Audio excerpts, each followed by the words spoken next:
Green কিচেনে সবাইকে স্বাগতম। আপনারা দেখছেন গ্রিন কিচেন। এখানে আমি পোয়া মাছ নিয়েছি। নদীর এই মাছ খেতে কিন্তু দারুণ হয়। মাছগুলো এখন আমি কেটে টুকরো করে নেব।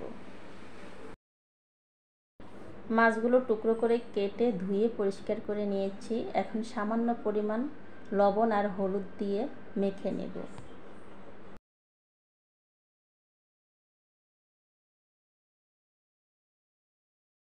এখন প্যানে তেল দিব। তেল গরম হয়ে গেলে একটা একটা করে মাছ দিয়ে ভেজে নেব। মাছগুলো ভাজা হয়ে গিয়েছে, এখন চুলা থেকে নামিয়ে নেব। এখন একটি তেজপাতা আর সামান্য পরিমাণ মেথি দেব। যারা মেথি খেতে পছন্দ করেন না সেক্ষেত্রে গোটা জিরাটা ব্যবহার করতে পারেন। মেথিগুলো ভেজে নেব আর পেঁয়াজ কুচিগুলো দিয়ে এরকম ব্রাউন কালার করে ভেজে নেব।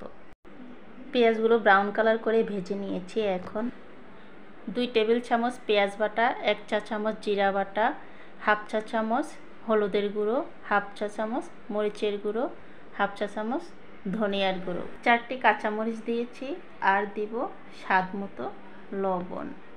সবগুলো উপকরণ একসাথে করে ভালো করে কষিয়ে নেব।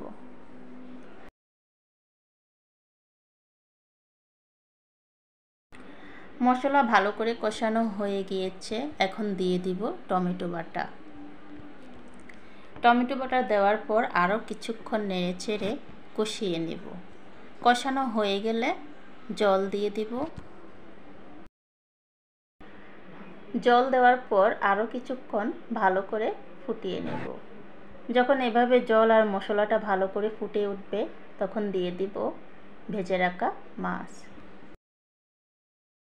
মাছ দেওয়ার পর চুলার জাল মিডিয়াম হিটে রেখে মাছটাকে রান্না করে নেব।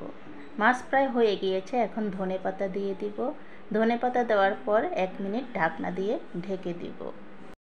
এখন মাছ চুলা থেকে নামিয়ে নিব। নদীর এই মাছ খেতে কিন্তু অনেক মজা।